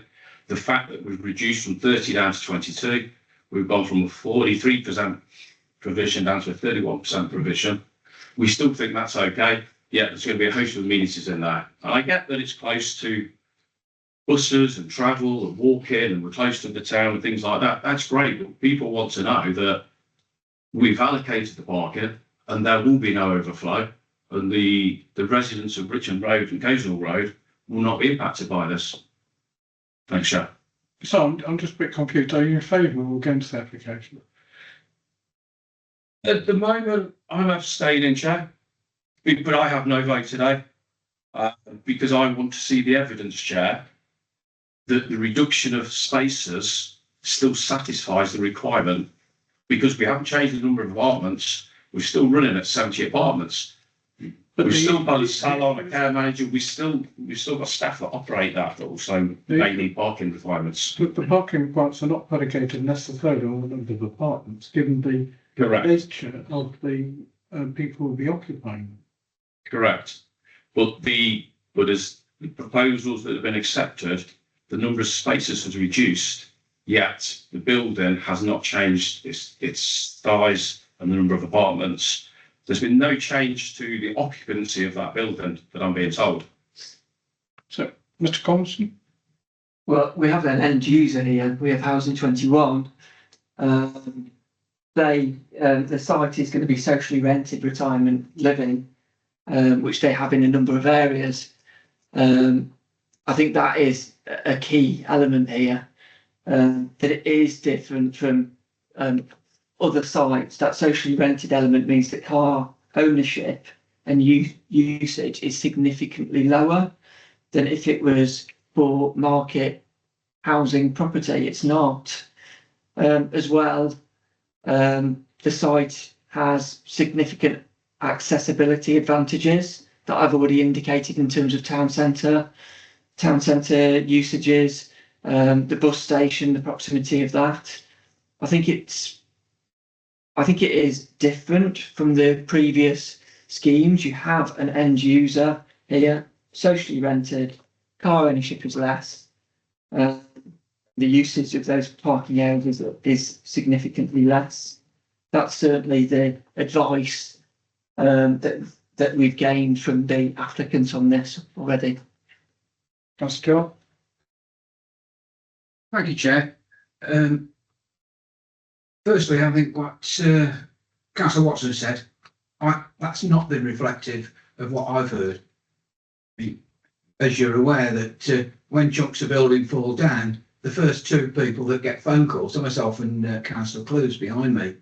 And we have had fairly continual dialogue with the residents there.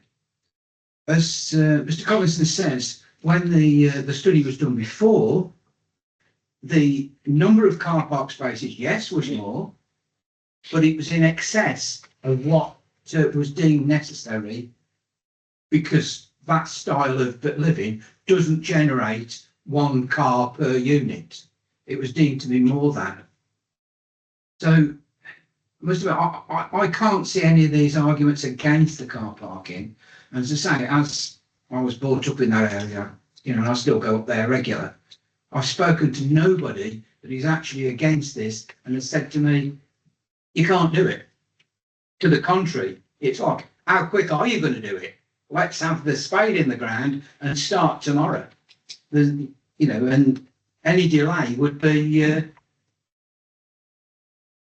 contrary to what I'm hearing, as I'll say I'm a local there. Councillor Clues, I'm aware you disclosed an interest. Is there something you wish to say? Yes, Chair. As I said, I declared an interest. I'm not voting on this, but as the person that's looked at this for the last 65 years, and the residents around Westwood Crescent, I've spoken to them a lot. And yes, there is concerns about parking. There's concerns about parking all over. I just wanted to clarify something because all the meetings I've been at, nowhere when I spoke to them said there was going to be an hairdressers, because I did say to them we've got about 10 hairdressers in town. That wasn't something necessary. And there is a shop across the road. Even is the bus that goes to the Georgiania once an hour you can get on in town, and you can actually get off the bus on the other side of the road just up by the post office. So there is transport that goes straight past that building to the hospital. And I've got to meet the application, you know, the ones that's looked at it, they've listened to local members and they can listen to our heritage officer. And, you know, I think it's going to be brilliant. And we have got a lot of elderly that live in town that don't want to move out of town, but want to go somewhere like that. And as Laura Gardens is, you know, there's always people wanting to, so it is needed round here. But I do understand the concerns. Mr. Constant, what are the commercial facilities or facilities on within the application? I knew you were going to ask that. The plans are big enough for me to actually see inside. I know generally schemes like this do have sort of facilities. I believe there's only a bistro, but not a shop or anything. While you're looking, Councillor Parson. Yeah. I have to say, I first came in contact with Housing in 2014. I was relatively new county councillor. I was enormously impressed when I went around one of their establishments in Leamington with the quality of what they provided and the quality of the actual care and the social aspect of what they provided. They do pride themselves on being able, you know, people being able to live within that building and actually find what they needed within that building. They are excellent developers. They are enormously experienced, and I have not heard anywhere where a Housing 21 development has caused problems. Quite the reverse. You know, they are seen as a quality provider, and I think, to be honest, we're lucky to have them here. We're lucky to have them looking at this facility, and I think at the end of it, it will be a huge asset to Atherstone and this area. Thank you, Chair. Anybody else like to speak? Have we done all the questions? I did have my hand up earlier. I'm sorry. No, it's fine. It was second Councillor Jarvis's proposal actually, but that was a long time ago. Oh, I heard the second bit. Yeah. Is there anything else you'd like to say? Or you... So I have a proposal that consent is granted as printed in the programme. And any further information for us? Yeah, sorry, I've found it. The ground floor plan includes a number of additional facilities: bistro, dining, lounge, activity room, manager's office, hairdressing salon, care manager's office, buggy store, etc. So there is a hairdressing salon in there. Thank you. Can I just ask before we move on to the vote on condition 5? There should be no demolition of the facade fronting Coleshill Road until the materials recovery statement has been submitted. I thought we'd already granted consent for demolition 3 years ago. Yeah. Through you, Joe. Total site clearance was granted. That was my understanding. Whether we are simply bringing forward that condition from the previous consent, I don't know. But it potentially is, but I think whether the idea is to reclaim any of the materials. And that was certainly the board's intention. Yeah. Can I just make one point about the time limits on the application? So the recommendation is subject to the consultation period. That expires on the 20th of November. We've consulted residents around statutory consultees, but we've also had to put newspaper notes in the press advert and site notices, so it's to cover those. So it's the 20th of November that expires. Thank you. So members, I have a proposal that consent is granted. I see those in favour. And any against? Any abstention? Thank you very much.